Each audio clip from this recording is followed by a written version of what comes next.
অনেক দিনের ময়লা তাই পরিষ্কার করতেও সময় লাগবে বলে মন্তব্য করেছেন বৈষম্যহীন চলচ্চিত্র স্বার্থ সংরক্ষণ কমিটি। চলচ্চিত্রের উন্নয়নে যারা ভূমিকা রাখতে পারবে তাদের নিয়ে এই কমিটি গঠন করা হয়েছে এবং তাদের নিয়েই এগিয়ে যাবেন। তবে পূর্ণাঙ্গ কমিটি গঠনের পরে বিষয়টি নিয়ে বিস্তারিত তুলে ধরবেন বলেও জানান তারা।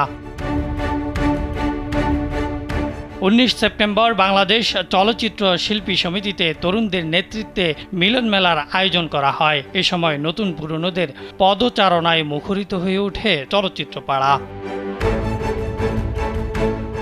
মিলন মেলায় চলচ্চিত্রের উন্নয়নে সরকারের সহযোগিতা প্রয়োজন বলেও উল্লেখ করেন চলচ্চিত্র সংশ্লিষ্টরা।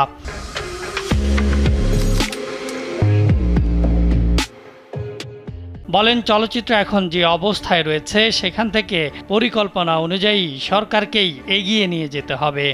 সব কিছুর মিলিয়ে একটা এক্সপার্ট টিম, একটা এক্সপার্ট বডি গঠন করা দরকার, যারা সুন্দর দিক নির্দেশনা দিয়ে বা সুন্দর সুন্দর আইডিয়া তৈরি করে আমাদের চলচ্চিত্রটাকে আগে বাড়িয়ে নিতে পারবে। আর আমাদের চলচ্চিত্র স্বার্থ সংরক্ষণ কমিটিটা গঠন হওয়ার পেছনে সেটাও একটা অন্যতম কারণ। চলচ্চিত্রের স্বার্থ তখনই সংরক্ষণ করার সময় হবে যখন চলচ্চিত্র তার নিজ মহিমায় মহিমান্বিত হবে, যখন চলচ্চিত্র তার নিজ গতিতে চলবে। তো সেই উদ্দেশ্যকে সামনে রেখে এবং চলচ্চিত্রের যে সঠিক দাবি দেওয়া, যে ন্যায্য দাবি দেওয়াগুলো, সেগুলো আদায় করার লক্ষ্যেই আমাদের এই কমিটির আত্মপ্রকাশ।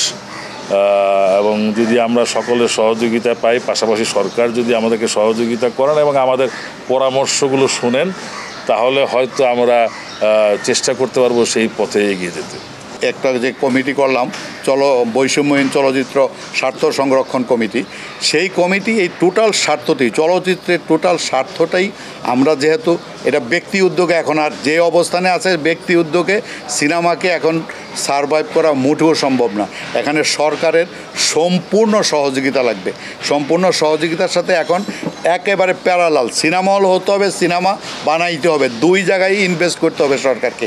ইনভেস্ট করলে এই সিনেমা যে অবস্থানটা আছে, সিনেমার যে বর্তমানে যে, সেটা থেকে হয়তোবা আমরা অনেকখানি আগাইতে পারবো, কিন্তু সেটা সদিচ্ছার প্রয়োজন হবে। এই জন্য আমাদের সব সংগঠনের, চলচ্চিত্রের 18টা সংগঠন আছে, সব সংগঠনের প্রতিনিধিদেরকে নিয়ে আমরা বৈষম্যহীন চলচ্চিত্র স্বার্থ সংরক্ষণ কমিটি আমরা গঠন করেছি। এই কমিটির মাধ্যমে আমরা চেষ্টা করব সরকারের সহযোগিতা নিয়ে এবং আমরা এফডিসির সাহায্য সহযোগিতায় ইন্ডাস্ট্রিটাকে সামনের দিকে এগিয়ে নেওয়ার জন্য। 15 বছরের গবেষণাকে ভাঙার জন্যই আমাদের নতুন গবেষণা।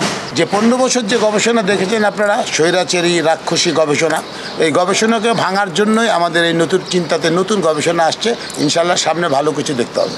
তবে বিগত বছরগুলোতে যেসব সমস্যা তৈরি হয়েছে সেগুলোর মধ্যে যেতে চান না। একই সঙ্গে হিংসাত্মক কোনো আচরণেও যেতে চান না সংগঠনের সঙ্গে যুক্তরা, কারণ তারা আজীবন অভিনয় করে যেতে চান।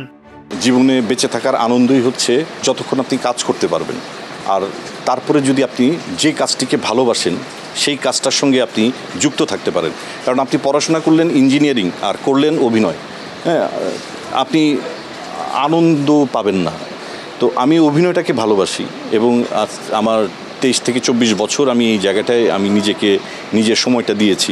সো আমি এই কাজটাই করতে চাই এবং অনেস্টির সঙ্গে করতে চাই। অবশ্যই কাজটা করতে পারলে খুব ভালো লাগবে। দোয়া করবেন যেন এই কাজ করতে করতে একসময় মারা যায়। বয়স হয়ে গেলে যে অভিনয় করবেন তা না, বয়স হয়ে গেলেও তো একটা বয়স্ক ক্যারেক্টার থাকে, অবশ্যই অভিনয়ের একটা জায়গা থাকে। এখন ওই অভিনয়ের জায়গাতে যদি না ডাকা হয় তাহলে তো করার কিছু নেই। কারণ একটা ছবি বানাতে গেলে একজন ডিরেক্টর লাগবে, ডিরেক্টর যদি না ডাকে তাহলে তো শিল্পী অভিনয় করতে পারবে না। কিন্তু শিল্পীতে আগ্রহ নেই কিংবা বয়স হয়ে গেছে তা না, শিল্পীটাকে তো ডাকতে হবে। সেই ডাকার সুযোগটা ছিল না, কিংবা সুযোগ থাকলেও ডাকা হতো না। এখন হয়তো বা সুযোগ আসছে কিংবা সুযোগ আসবে। আমরা যদি সুযোগ পাই আমাদের সিনিয়র শিল্পী, জুনিয়র শিল্পী সবাইকে ডাকবো।